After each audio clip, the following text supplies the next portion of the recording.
Assalamualaikum warahmatullahi wabarakatuh. Alhamdulillahi wa kafa wassalatu wassalamu ala rasulillahi mustafa wa ala alihi wa ashabihi wa man tabi'ahum bi ihsanin ila yaumiddin amma ba'd. Insyaallah di pertemuan pagi hari ini ya para jemaah sekalian, kita lanjutkan pembahasan kita dalam materi tanda-tanda hari akhir ya, yang mana di pertemuan-pertemuan sebelumnya ya, alhamdulillah telah kita bahas bagaimana tanda-tanda kecil hari akhir ya, yang mana sudah terjadi pada zaman Rasulullah SAW ya, bahkan ya para ulama ya sepakat bahwa tanda kecil hari akhir itu dimulai dari lahirnya Rasulullah SAW ya.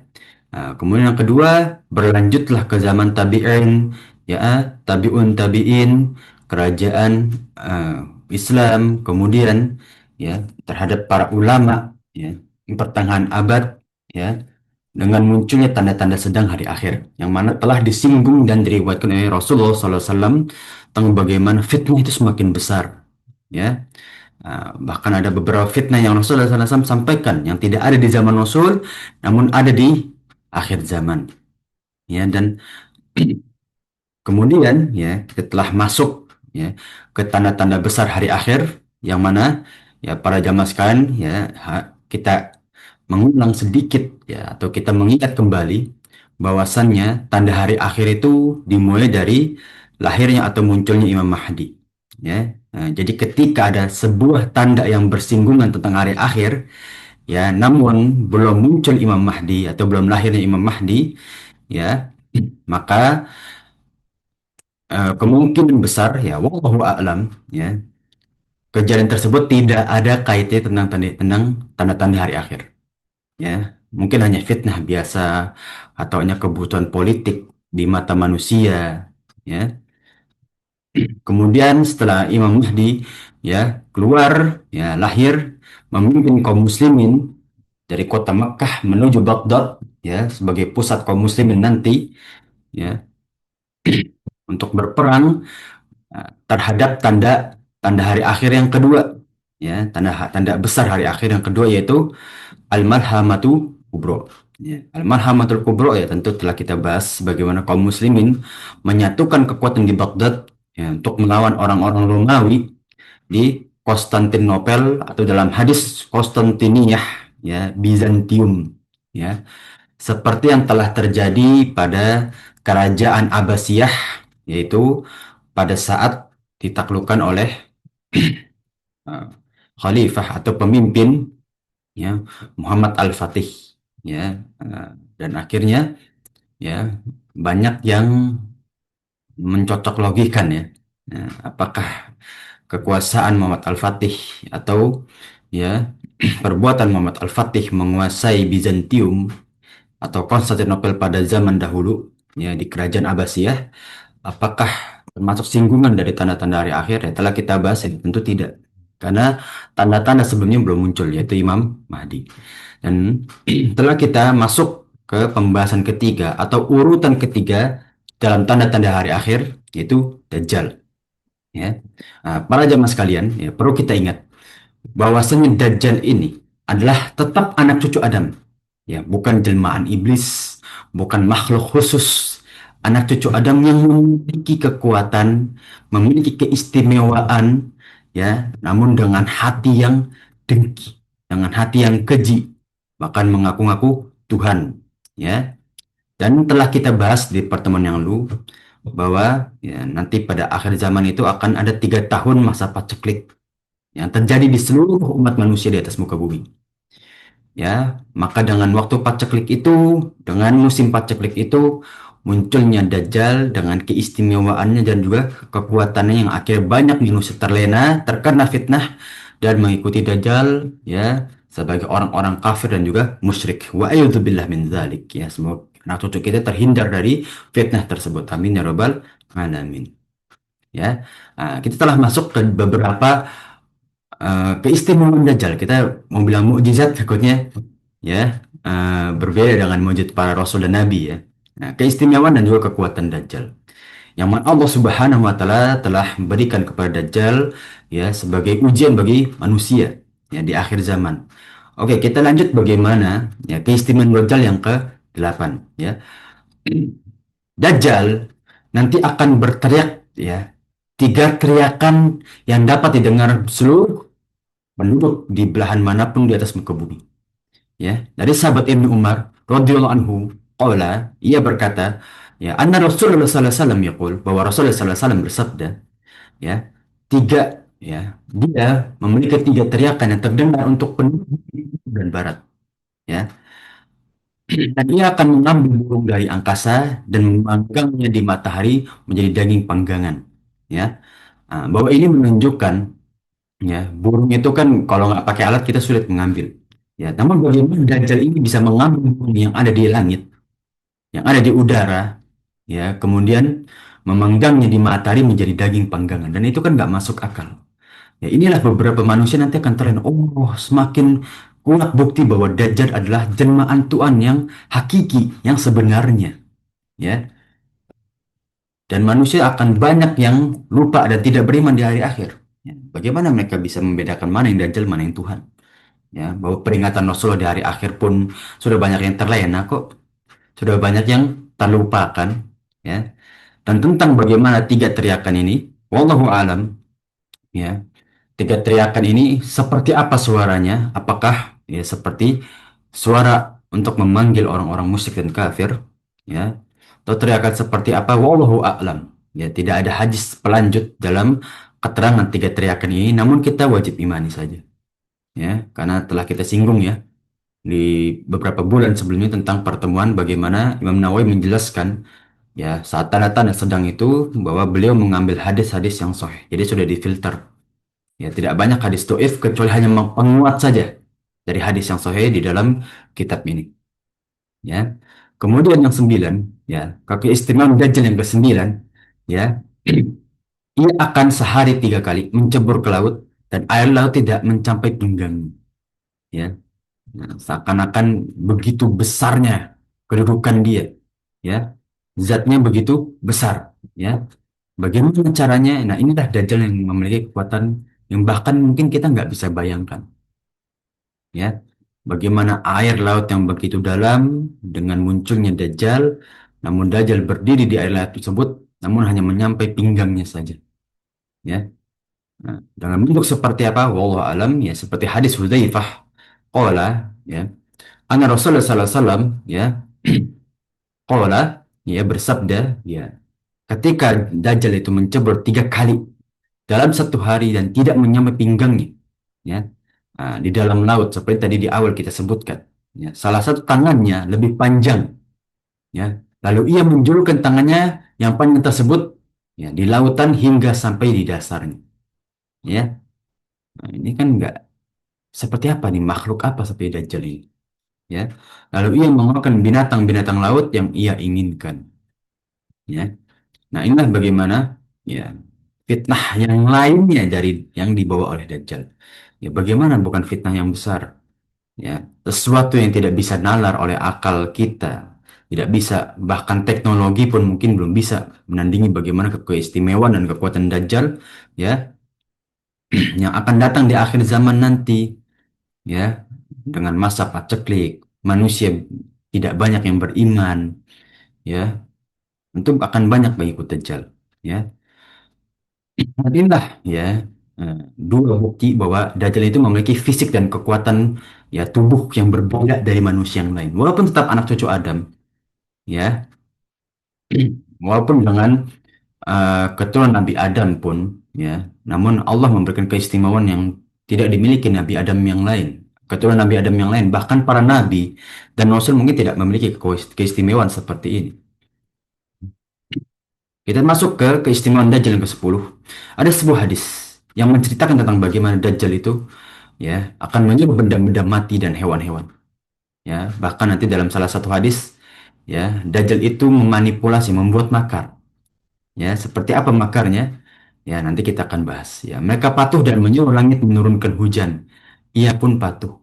Ya, bahkan seakan-akan langit yang kita nggak bisa melihat apa sih yang ada di langit itu.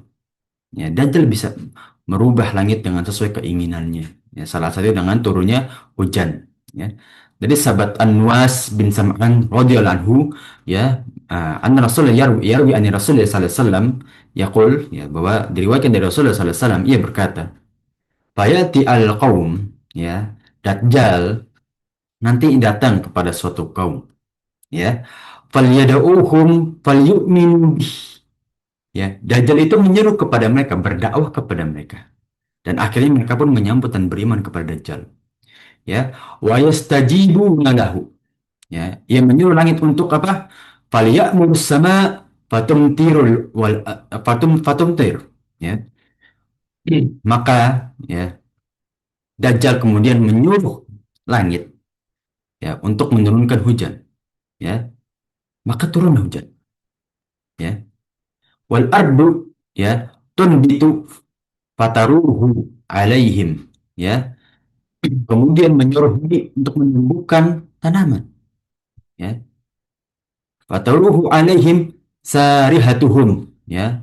Nah, maka tumbuhlah tanaman-tanaman tersebut, ya, atwala ma kanat jurron wa asbaghahu, ya, duruan, ya, sehingga itu pun ketika diperintahkan oleh Dajjal menumbuhkan tanaman, ia menumbuhkan sehingga mereka pada senang, binatang, perayaan, ya, hewan-hewan ternak pada gemuk, ya.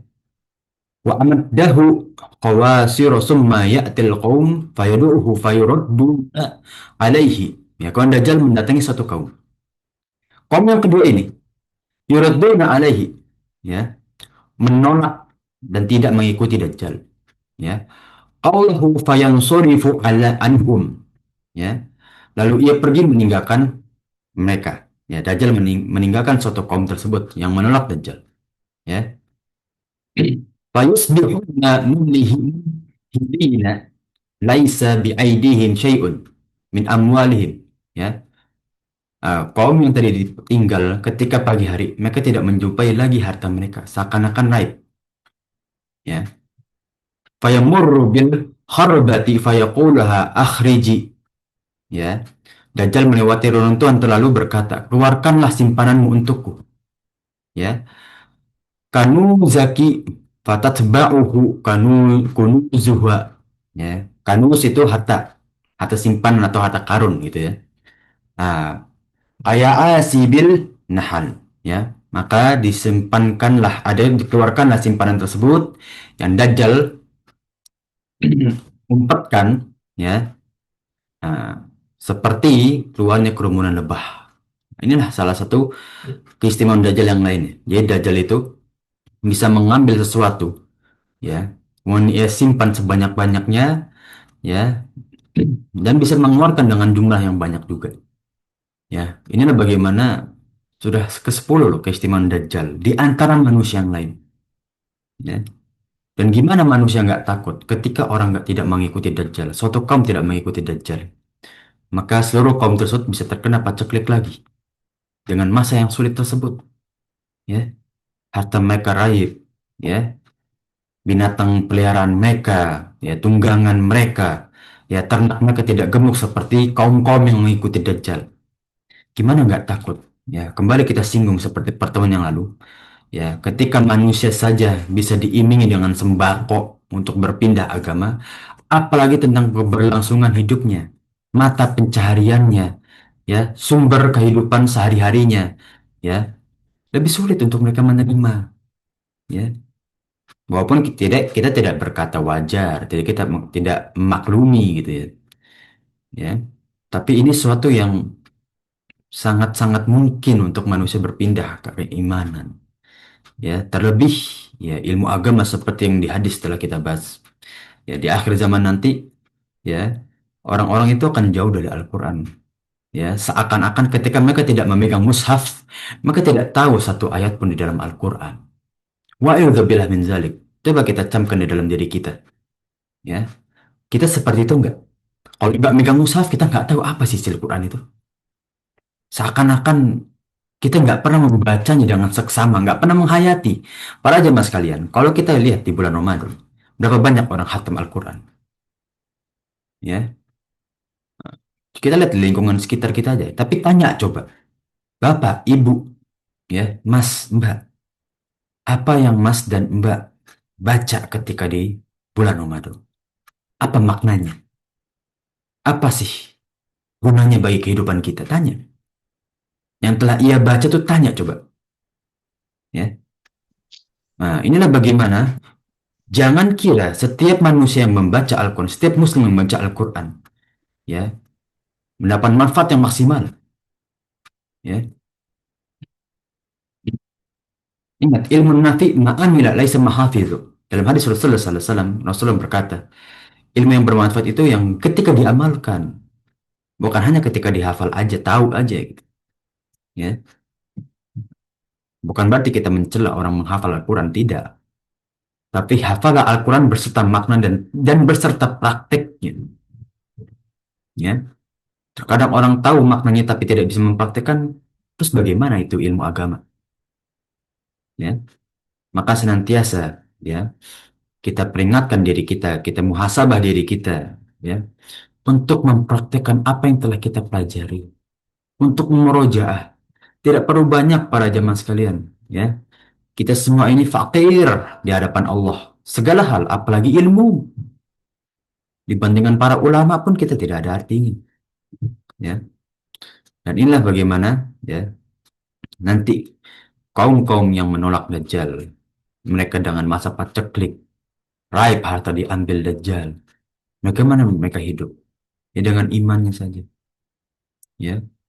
Allahu alam bisawab, ya. Kita masuk ke pembahasan ke atau keistimewaan Dajjal yang ke-11, ya. Nah, ini bersinggungan dengan orang-orang yang meminta bantuan dengan jin, ya. Insya Allah ya para jamaah sekalian pun beriman dengan jin, kaum jin. Ya, jin itu ada yang baik, ada yang buruk, ada yang keji, ya. Dan yang keji itu berbangsa iblis. Ya, seluruh bangsa iblis itu kan bersifat syaiton, ya. Dan manusia pun ada yang bersifat syaiton, ya. Nah, maka nanti Dajjal ya bersekongkol dengan para syaiton, ya, jin dari bangsa jin, ya, yang ingin menyesatkan manusia dan membantu Dajjal, ya. Karena setan itu hanya menuruti dan membantu siapa yang berkedudukan lebih tinggi darinya dalam kebohongan, kesesatan, kekafiran, dan juga kesyirikan. Ya. Seakan-akan ya kalau kita lihat seperti Fir'aun itu kekafirannya kan ngaku-ngaku Tuhan ya, bahkan setan aja nggak ngaku-ngaku Tuhan gitu. Ya. Seperti Dajjal ini, ya, bikin makar, kebohongan, ya, kekejiannya lebih dari syaitan, ya.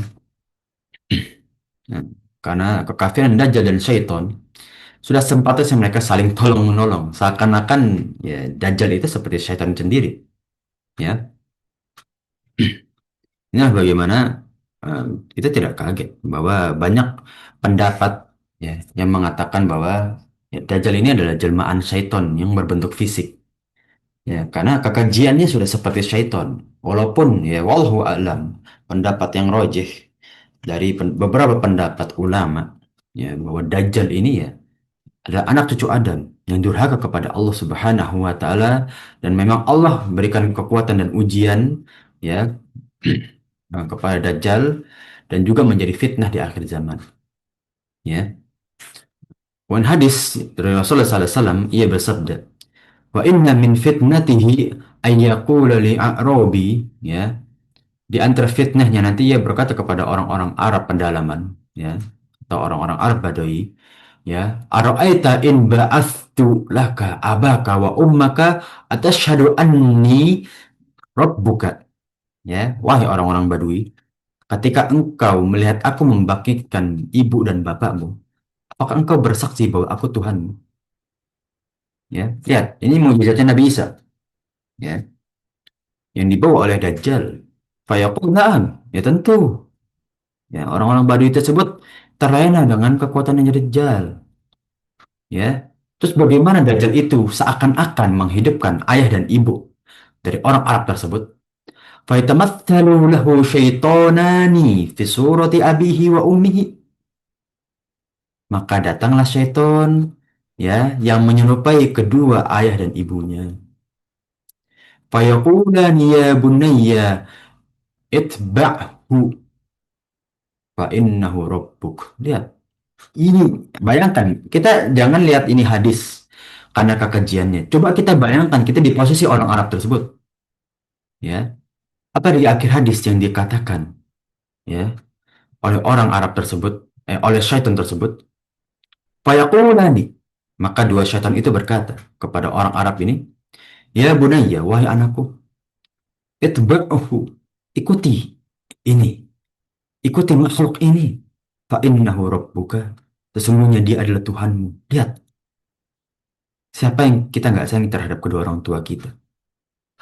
Apalagi setelah ditinggal lama, melihat lagi kembali, dan ucapan yang dikatakan adalah, ikutilah makhluk ini, karena dia adalah Tuhanmu. Lihat, makar apa yang dibuat oleh Dajjal. Ya, begitu keji, bukan? Ya, sifatnya udah seperti syaitan. Wa bilang min zalik. Ya, nah, maka pantaslah Dajjal itu ya sejajar dengan syaitan dalam kekejian. Fitnah yang begitu besar bisa menghidupkan orang mati seakan-akan. Dan ucapan yang dikatakan, ikutilah makhluk ini karena dia adalah Tuhan. Ya. Nah, coba kita posisikan, kembali tadi kita gambarkan. Kita posisikan sebagai orang Arab ini. Sudah lama nggak ketemu orang tua yang sudah wafat. Dijanjikan oleh ya seseorang yang datang ya, untuk menghidupkan kedua orang tuanya tanpa ada pamrih, tanpa dibayar. Ya, cuma ia meminta, ketika aku bisa menghidupkan kedua orang tuamu, apakah engkau bersaksi bahwa aku adalah Tuhan? Ya, tentu kita dengan yang terlena, dengan ya keinginan untuk melihat kedua orang tua, ya maka akan ya berkata iya, ya karena saking inginnya melihat kedua orang tua, ya, maka didatangkan syaitan yang dengan untuk kedua orang tuanya. Ya, coba kita bayangkan, ya tiba-tiba beneran, oh bisa, sama kedua orang tua kita, orang tua kita langsung beriman kepada Dajjal tersebut, seakan-akan, ya. Nah, inilah fitnah, ya, yang dibuat Dajjal, yang bersekongkol dengan syaitan, ya. Begitu banyak keistimewaan kekuatan Dajjal yang Allah berikan sebagai apa fitnah akhir zaman. Lulus atau enggak sih orang-orang tersebut? Ya, nah, wa'idzubillah bin zalik, ya semoga kita terhindar dari fitnah-fitnah yang lebih besar, yang sebesar fitnah itu atau ya mendekati fitnah Dajjal ya. Karena di akhir zaman ya fitnah itu makin banyak. Ya. Nah, kemudian yang ke-12, menahan materi lalu menjalankannya. Bayangkan, ya Rasulullah pada zaman ketika sebelum hijrah saja, ya ketika ditanya oleh kaum Quraisy apa mukjizat, maka Rasulullah SAW diberikan kekuatan oleh Allah untuk membelah bulan, ya. Nah, dan orang-orang Quraisy mengatakan ya bahwa engkau adalah penyihir, ya. Nah, bagaimana ketika melihat makhluk yang bisa menahan gerakan matahari, ya. Maka dari sahabat Ibnu Mas'ud radhiyallahu qala, ya, ya, Yakusur Rasulullah SAW, Rasulullah SAW bercerita tentang Dajjal. Ya, beliau bersabda, ya, ketika Dajjal itu berkata, ya, aku Dajjal adalah Rabb seluruh alam ini dan matahari ini berjalan atas perintahku. Ya, nah, maka Dajjal berkata kepada manusia, ya, untuk menunjukkan kekuatannya. Apakah kalian, wahai manusia, ingin ya aku menahan gerakan matahari? Ya, nah, maka manusia yang dengan ya melihat beberapa kekuatan Dajjal sebelumnya ya ingin melihat lagi mukjizat apa yang dimiliki Tuhan kita gitu kan. Yang dimiliki Dajjal ini apa lagi sih? Ya tentu ya mereka penasaran, ya. Maka Dajjal menahan matahari hingga mengakibatkan satu hari seperti satu bulan, satu minggu seperti satu tahun. Ya. Nah, bagaimana manusia nggak takut ya melihat perbuatan Dajjal tersebut? Ya, maka Dajjal berkata kembali, wahai para manusia, apakah kalian ingin aku menjalankan matahari tersebut kembali? Ya, Nah, maka ya Dajjal yang memberikan makar tersebut dijawab oleh pengikutnya, ya tentu. Ya, maka ia menjadikan satu hari seperti 1 jam. Lihat, ini kekuatan macam apa ini? Ya, yang kita nggak bisa nalar dengan akal. Tapi Allah sengaja berikan. Ya, kita coba renungi nih para jemaah sekalian. Ya, kita pertanyakan. Oke, kita mungkin beroptimis nggak ketemu Dajjal. Kita nggak peduli dengan hal seperti ini. Tapi coba pertanyakan deh, kenapa Allah membiarkan atau memberikan Dajjal kekuatan yang seperti ini? Untuk apa sih alasannya itu? Ya, itu bilang menjalik. Itu tentu yang pertama untuk apa? Memperingatkan kita. Minimal kalau kita nggak ketemu Dajjal, jangan sampai perilaku kita mendekati Dajjal. Itu bilang menjalik. Ya, orang yang sering membuat fitnah, membohongi orang, menipu, ya, seluruhnya itu dari sifat Dajjal. Ya, kalau kita ada sifat, wah itu bilang menjalik sifat seperti itu. Ya, hmm, maka berarti kita mengikuti bagaimana Dajjal bersikap terhadap manusia yang lain. Wah itu bilang menjalik. Ya, maka ada suatu catatan dari Rasulullah SAW ditanya tentang hari yang ke 1 tahun itu, apakah boleh kami sholat sebagaimana 1 hari juga? Ya, karena terasa 1 tahun. Apakah sholatnya seperti ya 1 tahun full atau masih seperti 1 hari aja? Maka Rasulullah SAW menjawab tidak. Tapi perkirakanlah waktu sholat itu ya. Jadi seperti hanya 1 hari. Ya. Tapi kita perkirakan mana yang paginya, siangnya, zuhur, menjelang sore, asar, maghrib dan isya. Ya, tetap seperti sholat 1 hari, ya. Namun kita ukur waktunya, ya walaupun begitu lama ya, seperti 1 tahun. Ya maka jangan kita terlena dengan Dajjal itu hanya 40 hari di atas muka bumi, ya. Tapi 1 hari pertamanya seperti 1 tahun, ya. Nah, dan Dajjal itu ya memiliki keistimewaan yang bahkan seluruh dunia bisa mengetahui. Kecuali kota Mekah dan Madinah yang Allah dan Rasul Allah Subhanahu wa taala ya memang ingin melindungi kota tersebut, ya. Karena keistimewaannya, ya. Kemudian kita masuk ke dalam suatu pembahasan yang mana disinggung terhadap kaum sebelum kita atau ya hamba Allah sebelum kita yang bersifat seperti Dajjal. Itu apa? Mengaku sebagai Tuhan. Ya karena ia memiliki beberapa keistimewaan dan juga keajaiban, ya, kekuatan, ya. Kembali kita singgung, ya, di akhir zaman itu ilmu agama sudah pada hilang. Keimanan sudah pada menurun. Orang-orang beriman hanya tinggal sedikit saja. Bahkan diriwayatkan kota Madinah dan juga Makkah, ya, sudah sepi tidak seperti zaman sekarang yang beribadah berbondong-bondong. Ya, maka dengan kondisi seperti itu di akhir zaman, ya sangat amat mudah lah. Ya, untuk orang-orang tersebut mengikuti Dajjal. Ya, terutama orang-orang Yahudi. Ya, maka kan seperti kita riwayatkan kan. Seperti kita lihat ya, di riwayat Rasulullah SAW, ya bahwasannya ya nanti di akhir zaman akan muncul pasukan dari Asbahan, orang-orang Yahudi Asbahan yang sekitar 70.000 orang itu, ya sebagai pasukannya Dajjal yang berani menentang Dajjal maka berperang bersama, berperang melawan pasukan tersebut, ya.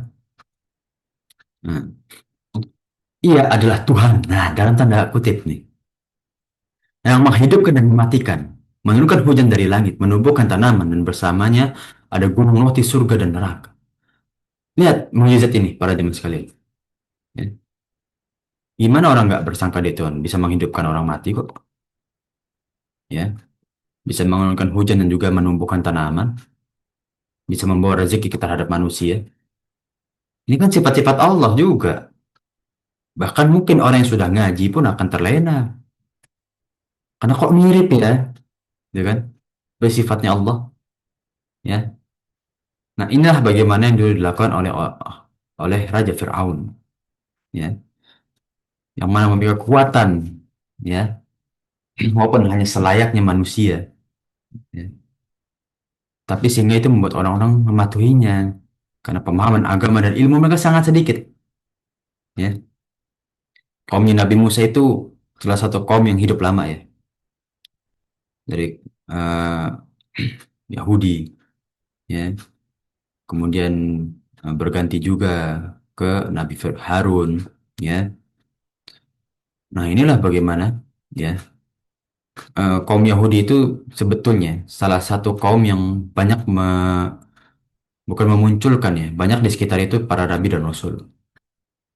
Ya, tapi Allah biarkan orang Yahudi itu dengan kesombongan mereka itu, ya, dengan keangkuhan mereka gitu, ya. Kan ketika ditanya oleh Nabi Musa, kenapa kalian masih saja, ya, meminta berhala, menyembah terhadap selain Allah? Ya, maka orang-orang Yahudi itu berkata kan, ya, wahai Nabi Musa, tunjukkanlah Tuhan kami kepada kami agar kami beriman.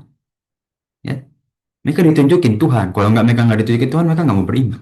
Ya, ya, orang-orang Yahudi ini, ya, maka hanya suara saja dari Allah Subhanahu Wa Taala, beberapa dari mereka pun pingsan. Ya, lihat hanya suara saja, ya, mereka langsung pingsan. Ya, tidak ada yang bisa menyentuh Allah, tidak ada yang bisa melihat Allah. Itu di hari akhir nanti. Ya. Dan inilah seperti bagaimana, ya, orang-orang Yahudi, Fir'aun, ya, orang yang keras kepala dan sombong yang minta ampun, ya, maka, ya, Allah akan mengadabnya, ya. Allah akan membiarkan dia hidup sebagai fitnah terhadap kaum mereka, ya. Lihat, ya, lawannya Fir'aun Nabi Musa, dan Nabi Musa salah satu nabi yang kuat dan juga cerdas, ya. Dan para rasul dan juga para nabi memang diutus sesuai dengan kebutuhan kaumnya, ya. Nah, Nabi Muhammad, Nabi Isa dengan kekuatan medisnya, ya, nabi-nabi yang lainnya. Maka Allah Subhanahu wa taala berfirman, dan Firaun berseru kepada kaumnya seraya berkata, ya, wahai kaumku, bukankah kerajaan Mesir ini kepunyaanku dan bukankah sungai-sungai ini mengalir di bawahku? Ya, apa kalian tidak melihat kekuasaanku? Ya, seakan-akan hidupnya negeri Mesir dan juga, ya, keberlangsungan, ya, sungai-sungai di sekitarnya itu karena kekuatannya Fir'aun, ya, karena keistimewaannya Fir'aun dibandingkan manusia yang lain pada zaman tersebut, ya.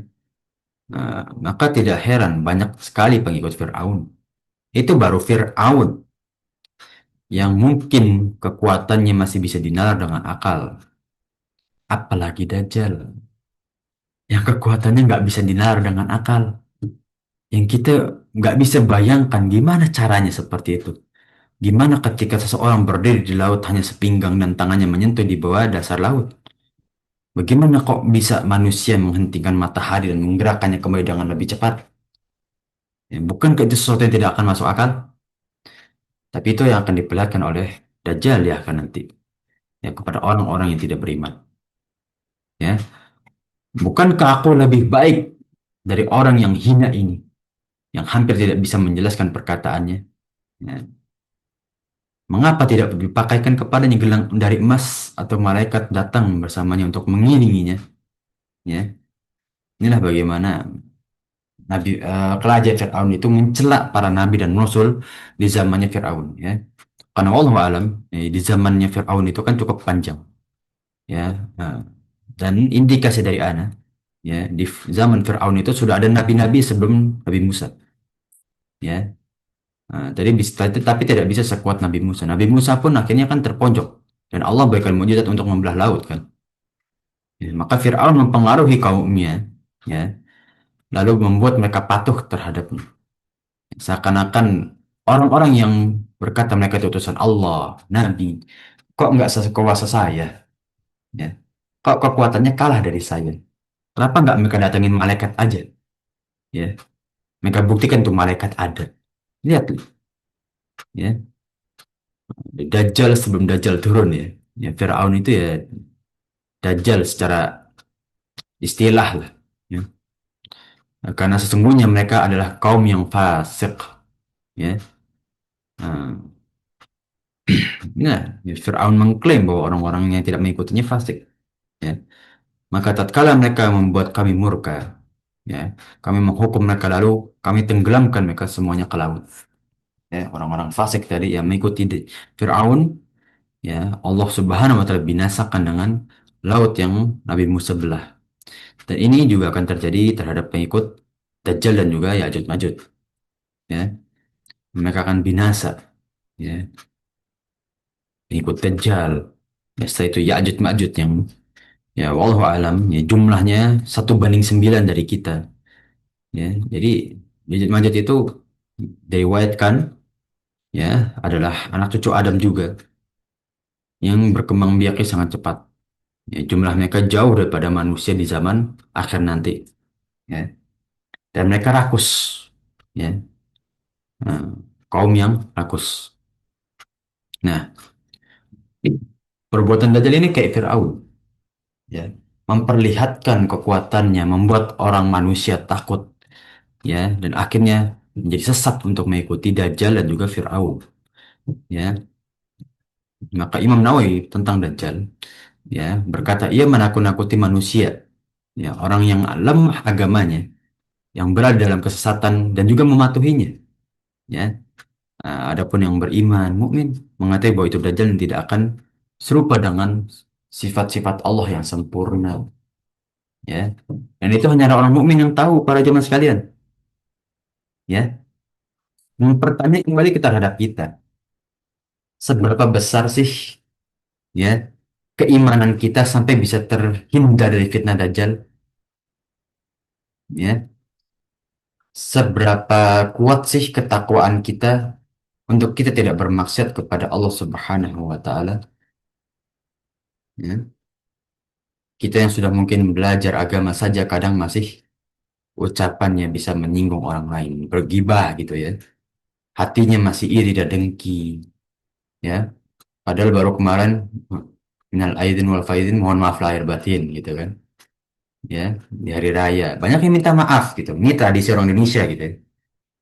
Ya, nggak nyampe beberapa hari hatinya yang buat, ya, kesalahan, ya, hatinya yang berbuat dosa, ya. Apalagi buat melihat fitnah Dajjal, ya. Kalau dengan iman selemah itu ya mungkin sudah terlena. Wah, itu bila min zalik, ya. Dan manusia ingat tidak ada yang bisa melihat Tuhan di dunia ini. Tidak ada sama sekali, ya. Nah, dan Dajjal itu yang buta sebelah. Orang dengan keimanan yang tepat tidak akan tahu bahwa ini menentang sifat rububiyah. Ingat para jemaah sekalian, kita bahas sedikit akidah, ya. Sifat rububiyah itu bukan hanya kepada orang Islam loh. Coba para jamaah kalau punya saudara non-Muslim tanya, Bapak, Ibu, percaya nggak bahwa pencipta kita itu Allah? Itu terserah mau Allahnya siapapun. Ya, insya Allah percaya. Tanyakan kembali, percaya nggak bahwa, ya, takdir kita, rezeki kita, apa yang kita lakukan itu atas kehendak Allah, atas izin Allah, percaya nggak? Tanyakan, ya. Kamu kan masih percaya, tapi dengan anggapan Tuhan yang berbeda.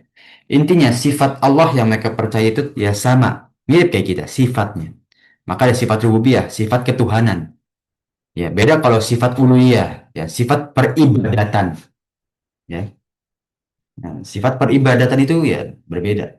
Ya, udah beda agama, beda uluhiyahnya. Tapi kalau rububiyah, terkadang muslim dan non-muslim itu masih kadang masih sama. Ya, tentang takdir, kekuasaannya, keistimewaannya, ya, kesempurnaannya Tuhan, ya. Maka Safina berkata, ya, Rasulullah SAW berkhutbah di depan kami. Lalu beliau bersabda, tidak satu pun nabi kecuali mengingatkan umatnya tentang Dajjal, ya.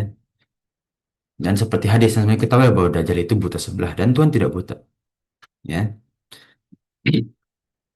Seperti sifat yang sebelumnya juga, ya, Dajjal itu membawa 2 lembah, surga dan neraka.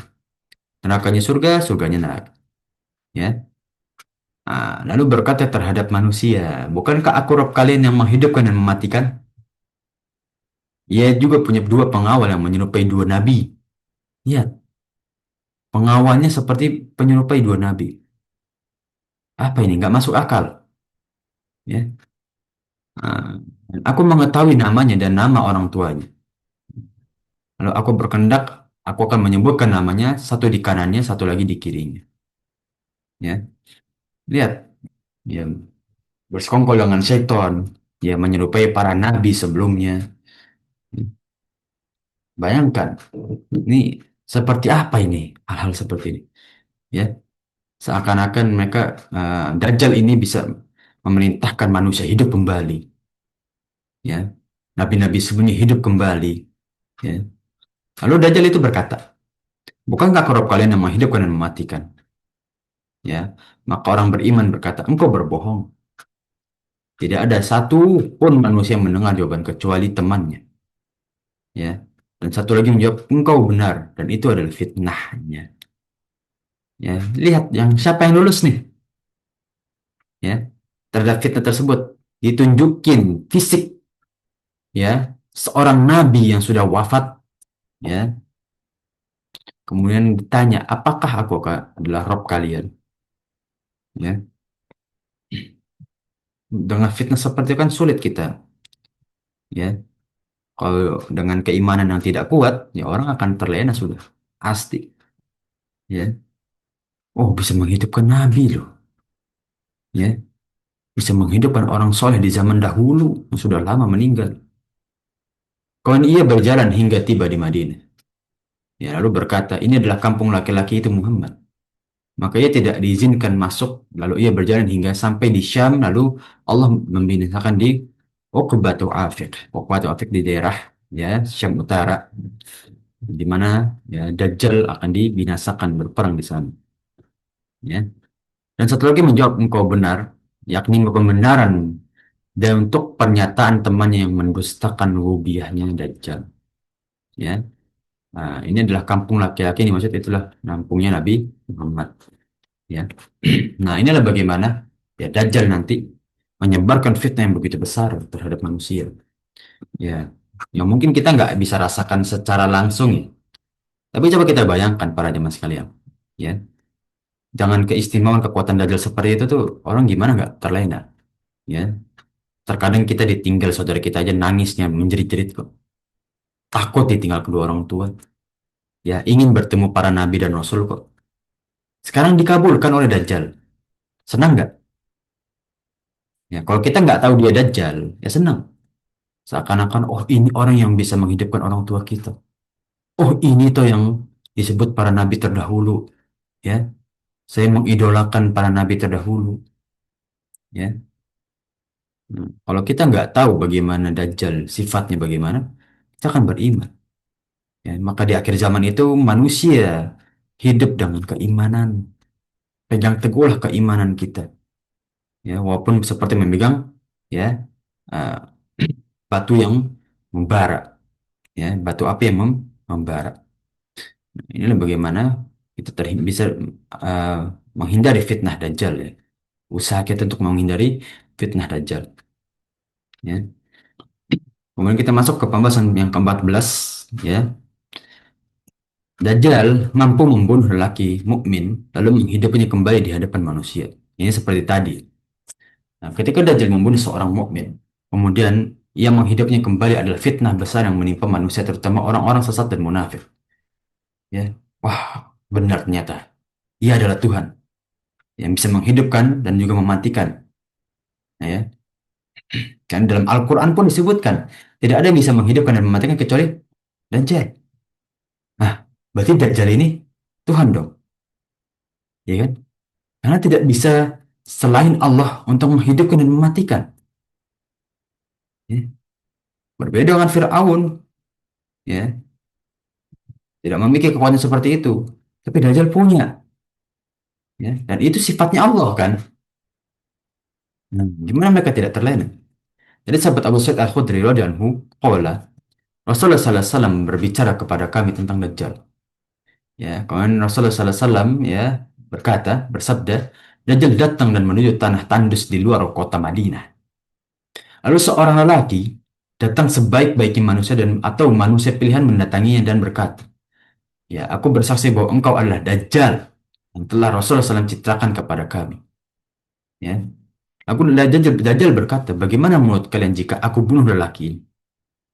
Ya, lalu aku hidupkan kembali, apa kalian akan mengikuti perintahku, beriman kepadaku? Ya, dibuat makar lagi oleh Dajjal.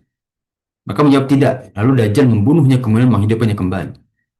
Ya, serta malam laki itu berkata, demi Allah sekarang aku lebih yakin siapa dirimu sebenarnya. Ya, nah, kemudian Dajjal ingin membunuhnya tetapi tidak mampu. Ya, nah, ya, orang yang beriman akan menang. Karena Dajjal tidak bisa membunuh kembali orang tersebut. Ya, walaupun sudah terkena fitnah, orang ini bisa menghidupkan ya eh, orang yang sudah meninggal, yang dibunuh barusan. Ya, kalau orang-orang munafik dan syirik, ya musyrik, mereka akan berkata, oh benar ini Tuhan. Tapi lihatlah orang-orang beriman. Jawaban mereka apa? Ya, demi Allah sekarang aku lebih yakin bahwa dirimu sebenarnya ada Dajjal. Ya, maka ketika Dajjal ingin membunuh mereka, Dajjal tidak mampu. Ya, karena mereka yang teguh terhadap keimanan. Ya, keimanan yang benar terhadap Tuhan yang hakiki. Ya, nah inilah para jemaah sekalian gambaran kita kalau kita selalu berpegang terhadap keimanan dan juga akidah kita. Ya, nah, walaupun kita ya di zaman sekarang kita memang butuh toleransi, tapi jangan sampai keimanan kita, akidah kita terkorbankan, ya. Karena jangan sampai kita korbankan keimanan dan akidah kita, ya. Itu harga mati, ya. Kita, kita lihatlah para sahabat sebelumnya, ya rela bertukar nyawa dengan keimanan. Ya walaupun kita belum bisa seperti itu, tapi ya di kondisi-kondisi tertentu peganglah akidah kita, berpegang teguh terhadap akidah kita. Walaupun berat dengan lingkungan yang mungkin tidak mendukung ya ibadah kita, tapi ya mau bagaimana ya, karena kehidupan yang suci, kebutuhan rohani kita yaitu atas bagaimana kita mempelajari akidah, punya ilmu agama nggak, kalau nggak roh kita nggak bakal terpenuhi kebutuhannya, ya seakan-akan kita nggak pernah makan gitu loh, roh kita kosong, nggak hidup, roh kita, jiwa kita tuh nggak hidup, ya. Orang stres, nggak punya rasa tawakal, dikit-dikit nyalahin keadaan. Ada takdir yang tidak ia inginkan, langsung menyalahkan segalanya. Karena keimanannya, ya. Nah, banyak orang bunuh diri karena tidak percaya bahwa Allah akan ganti dengan lebih baik. Tapi kalian harus lulus dari cobaan ini dulu. Harus sabar dulu, ya. Berapa banyak orang wafat, ya, karena psikolognya, ya kan? Nah, tumbuh tumor, ya, kanker, masih kanker jinak, ya, dioperasi. Tapi stres, tumbuh lagi kanker ganas karena stresnya dia muncul-muncul sampai wafat. Karena nggak percaya sama Allah, ya. Kalau ia bersabar, ya, akan Allah berikan kesembuhan kok. Ya. Beribadah kepada Allah, ya, jangan sambil berusaha, ya percaya, ya. Ada orang nggak percaya takdir. Oh, kalau saya nggak dapat ini, oh saya udah habis. Ternyata kalau lu nggak dapat gitu. Nah, udah depresi, stres kan. Wah, udah. Dia udah nggak memiliki keinginan untuk hidup, nggak memiliki kehidupan lagi. Ya sudah, pilih dengan jalur kematian. Ya, padahal Allah janjikan dengan yang lebih baik lagi kalau dia bisa melewati ujian tersebut. Nggak bakal rugi pada zaman sekarang. Pasti Allah ganti, pasti. Karena yang berkata Allah, ya. Kita aja naik pesawat nggak tahu pilotnya aja percaya terhadap pilot. Sekarang kita diberikan Allah jalan yang lurus siratal mustaqim, ya. Kita menempuh jalan yang lurus tersebut, terus kita nggak percaya atas rizki dan rahmatnya Allah. Kok kalah sama manusia kita kepercayaannya, ya. Coba pikirkan itu, ya. Dia tahu manusia yang banyak salah aja bawa pesawat kita percaya, apalagi Allah yang nggak pernah salah, ya. Membawa kehidupan kita percaya aja, ya. Tapi ada langkah-langkahnya, gitu kan. Kemudian dari hadis Sa'id Al-Khudri radhiyallahu qala, ya, bahwa Rasulullah sallallahu alaihi wasallam berbicara kepada kami tentang Dajjal. Ya. Dajjal akan keluar maka ia datang di hadapan orang mukmin, ya. Lalu ia dihadang sekelompok orang bersenjata pengikut Dajjal, ya, dan mereka berkata, maka kamu tidak beriman kepada Rabb kami, ya. Maka orang-orang beriman berkata, Rabb kami itu tidak terlihat, ya. Mereka berkata, bunuh dia. Sebagaimana mereka berkata kepada yang lain, bukankah kalian dilarang membunuh kecuali dia, ya. Nah, bukankah kalian itu tidak bisa membunuh kecuali Dajjal yang membunuh? Ya, lalu mereka menemui Dajjal. Ketika orang mukmin tadi melihatnya, ia berkata, wahai manusia, inilah Dajjal yang telah diceritakan oleh Rasulullah SAW. Ya, maka Dajjal memerintahkan orang mukmin tersebut untuk diikat. Dajjal berkata, siksa dan buatlah ia menderita. Ya, nah, maka ya, di punggung orang beriman tadi dan juga di perutnya, ya terluka parah. Ya, dan ia berkata, apa kamu beriman kepadaku? Ya, maka orang yang mukmin tadi menjawab, engkau adalah Al-Masih yang diutus, ya, dengan kedustaan, ya. Nah, Al-Masih di sini, ya, itu adalah penutupan, ya, orang yang tertutup, apa yang matanya yang tertutup satu, lalu dipintakan agar ia digergaji dari ubun-ubunnya hingga terpisah kedua sampai kedua kakinya, ya. Kemudian dia berjalan di antara kedua potongan tubuh tersebut, lalu ia berkata kepadanya, berdirilah. Ia pun berdiri tegak, ya. Mayat tersebut berdiri tegak, ya. Kemudian Dajjal berkata, ya, apakah sekarang kamu beriman kepadaku? Lalu orang mukmin tadi menjawab, aku semakin yakin bahwa engkau adalah Dajjal. Ya. Nah, berkata lagi, wahai manusia, tidak ada seorang pun yang akan berbuat demikian selain aku setelah ini. Ya. Lalu Dajjal memegangnya lalu disembelih. Maka antara tulang serangka dan lehernya dijadikan sebagai tembaga sehingga Dajjal tidak mampu menyembelihnya kembali. Ya. Setelah ini tidak akan ada yang bisa, ya. Orang-orang beriman tidak akan bisa dilakukan hal seperti itu, ya. Karena mereka memegang teguh keimanan. Ya, kemudian Dajjal memegang kedua tangan dan kakinya lalu melemparkannya. Ya, karena manusia itu mengira ia dilemparkan ke dalam neraka, padahal ia dilemparkan ke dalam surga. Ya, dan ini hanya yang dilakukan orang-orang beriman saja. Ya, lagi-lagi orang-orang beriman yang Allah lindungi berbeda. Ya, menunjukkan siapa yang benar. Ya, dari zaman dahulu orang-orang beriman itu disiksa. Ya, nah, Nabi Ibrahim, Nabi Musa disiksa semuanya. Ya, Nabi Muhammad. Tapi Allah berikan mereka kemenangan. Atas apa? Kesabaran mereka. Kalau kita hidup di zaman Nabi Muhammad, melihat Nabi Muhammad juga kita nggak mengikuti mungkin. Ya, membawa syariat baru, ya. Kemudian, ya, bagaimana ditindas oleh pembesar-pembesar Quraisy, ya. Ya kita kan juga takut melihat, ya. Itulah bagaimana keimanan para sahabat itu beda. Abu Bakar itu langsung iya loh. Langsung iya, detik itu juga. Apakah engkau bersaksi bahwa aku adalah utusan Allah? Iya. Ya, ya, begitu percaya kepada Rasulullah SAW, Nabi Muhammad yang dulu teman dagangnya dia, ya, dari kenalannya Khadijah, langsung percaya. Kita bisa nggak seperti itu? Keimanan kita sanggup nggak kayak gitu para jemaah sekalian? Ya, beriman kepada orang, walaupun kita kenal, tapi langsung ngaku iya itu utusan Allah. Gimana caranya? Ya, itulah menunjukkan keimanan seseorang. Ya, dan Rasulullah SAW bersabda, ia adalah manusia yang paling tinggi kesyahidannya di sirapnya semesta alam. Ya. Rasulullah itu manusia yang satu-satunya maksum. Ya, ketika berdosa, langsung diampuni, langsung dikoreksi. Ya, tidak ada manusia yang seperti Nabi Muhammad. Ya, seluruhnya nanti di hari akhir, mereka kan memiliki syafaat ya, para jemaah sekalian.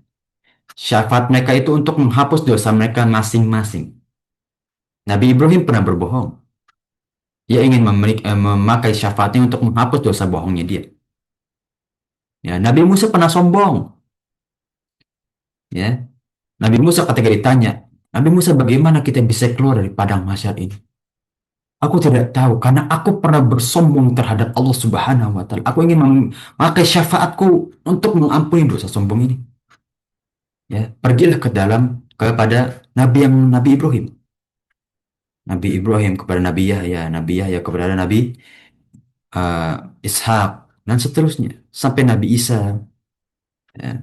Mereka ingin memakai syafaatnya untuk mengampuni dosa mereka masing-masing. Nggak kepikiran lagi umatnya. Tapi Rasulullah ketika di akhir apa? Ummati, ummati. Lihat. Sampai di padang mahsyar, umatku, umatku. Ya. Bersyukur nggak kita menjadi umatnya Nabi Muhammad? Ya. Kita dipedulikan terhadap orang yang nggak pernah ketemu kita loh. Syafaatnya buat kita loh. Ya. Inilah keistimewaan Nabi Muhammad dibandingkan nabi-nabi yang lain. Ya. Hadis sahih menyebutkan bahwa Rasulullah SAW bercerita tentang laki tersebut. Ia adalah orang yang derajatnya dekat denganku, ya, dan manusia yang paling tinggi kesyahidannya di Rabb semesta alam. Ya. Kemudian ya, di riwayat yang lain menyebut laki tersebut adalah Khidir, Nabi Khidir. Ya. Ini masih riwayat ya Pak jemaah sekalian. Belum disahihkan, belum dirajihkan oleh Imam Nawawi. Ya. Sesuai dengan hadis dari Imam Ad-Daruqutni dari sahabat Ibn Abbas bahwa Rasulullah SAW bersabda Khidir akan ditunda kematiannya sampai batas waktu tertentu sampai ia berdusta, ya, sampai ia mendustakan Dajjal, ya. Nah, ini hadis yang kontroversial ya para jemaah sekalian, ya, bahwasannya ada manusia yang kedua yang diberikan Allah Subhanahu wa taala, ya, umur yang sangat amat panjang sampai nanti ketemu Dajjal, ya. Nabi Khidir itu akan membuktikan bahwa Dajjal itu, ya, adalah, ya, Tuhan bohongan, ya. Karena mendustakan, ya, kekuatan Dajjal tersebut, ya. Di dua hadis di awal menunjukkan bahwa itu adalah Nabi Khidir, ya. Yang terakhir Al-Hafidz Ibnu Hajar membantah bahwa laki-laki yang dibunuh Dajjal, ya, kemudian ditemui kembali dalam hadis ini adalah Nabi Khidir, ya. Al-Hafidz Ibnu Hajar berpendapat permasalahan ini siapa laki-laki itu kepastiannya ilmunya Allah Subhanahu wa taala. Nah, pendapat yang kedua inilah yang ana pegang. Ya, walaupun pendapat yang pertama juga bagus. Imam Ad-Daruqutni siapa yang tidak mengenalnya? Salah satu imam hadis kok. Ya, tapi Imam Al-Hafidz Ibnu Hajar Asqalani berpendapat tidak ada hadis sahih, tidak ada riwayat yang sahih terhadap bahwa orang tersebut yang dibunuh Dajjal, ya, kemudian ya bisa kembali lagi bahwa itu adalah Nabi Khidir. Allahu alam. Tidak ada yang bisa mensahihkannya. Bahkan Nabi Khidir pun kan masih khilaf ketika bertemu Nabi Musa. Ya, walaupun itu pendapat yang mutanah sahih ya, tentang bagaimana kisah di Al-Kahfi bahwa itu adalah Nabi Khidir. Tapi bagaimana ditangguhkannya hidupnya Nabi Khidir sampai hari akhir itu masih khilaf. Ya, wallahu a'lam bishawab. Ya, ini mungkin kita bisa bahas pada pertemuan ya pagi hari ini. Ya, ingat para jemaah sekalian yang Anda sebutkan ini melalui riwayat yang Imam Nawawi, ya, rahimahullah taala, dengan hadis-hadis yang dibawakan hadis sahih, ya, dari sumber-sumber yang insya Allah terpercaya, walaupun ya bila ada khilaf, ya ada pendapat-pendapat, ya Imam Nawawi bisa menyebutkan seperti ini, ya. Ada dua pendapat yang mana, ya, kita harus bisa bijak mempertimbangkannya. Mempertimbangkannya itu dengan dalil yang lain, jangan hanya dengan akal. Ya, Anda mempertimbangkan bahwa Nabi Khidir, ya, belum tentu akan ditangguhkan umur sampai hari akhir karena hadis-hadis yang lain belum ada. Seandaikan hadis ini sahih, ini hanya hadis ahad, hadis yang jalurnya satu doang, nggak ada jalur yang lain. Dan hadis ahad itu kekuatannya di bawah hadis mutawatir. Mutawatir itu yang riwayatnya banyak, ya, seperti hadis innamal a'malu binniyat, ya. Nah, seperti hadis tentang bagaimana rukun Islam, rukun iman, hadis tentang bagaimana, ya, kita akan dilipat gandakan pahala 10 sampai 7.000 kali lipat, 700 kali lipat, afwan. Hadis bagaimana satu hari di dunia seperti 1.000 tahun di akhirat itu mutawatir, dipercaya sudah, sahih. Tapi kalau ini hadisnya masih diragukan. Allahu a'lam besok. Yang kedua, Imam Nawawi tidak menyebutkan riwayatnya dari mana. Ya, tidak ada footnote nih, lihat. para jemaah sekalian. Hadis ini ya beliau tidak memberikan footnote ya. Nah, ini makanya menurut Anda yang masih perlu kita pertimbangkan. Walaupun hadis yang sebelumnya tentang bagaimana ya Rasulullah SAW mengisyaratkan bahwa ia adalah salah satu ya eh, apa namanya keistimewaan yang dimiliki seperti keistimewaan Nabi Muhammad juga dekat dengan keistimewaan Nabi Muhammad yaitu Nabi Khidir ya ini disebutkan dengan hadis yang sahih juga ya. Nah, tapi wallahu alam ya ketika yang melihat tidak ada footnote-nya di sini, Anda berasumsi bahwa Imam Nawawi tidak mensahihkan pendapat tersebut. Namun tidak juga membantah karena menyebutkan hadis ini sahih. Artinya apa? Di sini Imam Nawawi tawakuf, berhenti untuk berpendapat. Tidak mengambil dua pendapat yaitu mendustakan Nabi Khidir akan ditangguhkan sampai hari akhir atau Nabi itu atau ya Nabi Khidir sudah wafat ya. Imam Nawawi tidak membantah keduanya dan juga tidak mensahihkan keduanya. Ya, beliau hanya menyebutkan ini ada hadis sahih tentang bagaimana orang yang disiksa tadi, yang dibunuh tadi, orang hidup kembali, kemudian tidak bisa dibunuh lagi, adalah Nabi Khidir. Ya, nah, dan menyebutkan di riwayat yang lain bahwa itu Nabi Khidir yang ditangguhkan di hari akhir. Ya, nah, tapi menyebutkan juga pendapat dari Ibnu Hajar Al-Asqalani bahwa ia membantah itu bukan Nabi Khidir. Jadi menyebutkan beberapa hadis, ya, beberapa dalil terhadap pendapat mereka masing-masing. Ya, dan di sini memang tidak mensahihkan salah satunya. Ya, wallahu alam bisawab. Ya. Nah, ini mungkin kita bisa bahas bersama ya, para jemaah sekalian, ya, pada pertemuan pagi hari ini, ya. Ya, mungkin ya, bila para jemaah sekalian bila ada yang ingin ditanyakan atau ingin didiskusikan, tafadhol para jemaah sekalian, ya, tentang bagaimana ya keistimewaan dan kekuatan Dajjal ya. Yang mana tadi kita sebutkan ya, tidak bisa dinalar dengan akal. Bukan sebagai keistimewaan manusia biasa gitu kan. Ya, tafadhol para jemaah sekalian bila ingin ditanyakan atau didiskusikan, tafadhol. Insya Allah sudah cukup ya para jemaah sekalian ya. Nah, Ya Allah, Ustaz. insya Allah biar sudah cukup pembahasan kita pada pagi hari ini ya. Kita Ustaz, akhir ya ya, satu. tafadhol. Afwan Tafadhol ya, Om. ini tadi kurang, kirain udah dibuka speaker nggak taunya belum. Ya. Mau nanya mungkin pertanyaan bodoh, tapi memang betul-betul saya nggak tahu. Apakah Dajjal itu nanti akan datang ke Indonesia terus ke daerahnya saya gitu, Ustaz? Wallahu a'lam Om ya. Dajjal itu diriwayatkan dari beberapa hadis yang sahih sebelumnya ya. Bahwasanya Dajjal itu akan ya mencakup seluruh belahan dunia gitu kan. Kecuali Makkah dan Madinah. Jadi seluruh dunia di seluruh tempat di atas muka bumi ini akan terkena fitnah Dajjal. Ingat fitnahnya Umi, bukan Dajjalnya. Oh, Apakah Dajjalnya ya akan sampai terhadap ke Indonesia, ke negara manapun? Wallahu alam. Tidak ada hadis yang telah kita bahas menyebutkan Dajjal itu akan berkeliling ke seluruh tempat. Tapi fitnahnya iya. Kalau fitnahnya iya. Ya, apakah fitnah itu selalu bersanding dengan zatnya? Kan nggak selalu. Einstein ya membuat teori Einstein. Apakah Einstein pernah ke Indonesia? Kan enggak. Tapi oh kita iya. kan tahu. Nah, mungkin seperti itu juga bagaimana fitnah Dajjal. Ataupun memang Dajjal mengelilingi seluruh dunia. Ya, karena ia mempunyai kekuatan yang beda dengan manusia lain. Mungkin aja. Ya, tapi semua itu kembalikan terhadap hal goib. Intinya yang bisa kita pastikan ya, fitnahnya pasti di daerah kita pasti akan, ya, akan terkena fitnah Dajjal pasti. Nggak mungkin nggak, ya. Dan yang beriman kan hanya sedikit, minoritas nanti. Orang-orang yang menolak fitnah Dajjal itu hanya sedikit, ya. Yang kedua, kalau dilihat dari perjalanan hadis, ya, yang disebutkan tadi, Dajjal ingin ke kota Madinah, nggak jadi akhirnya ke Mekah, kemudian ya, kemudian wafat di Bait Urbatul Ariq, ya.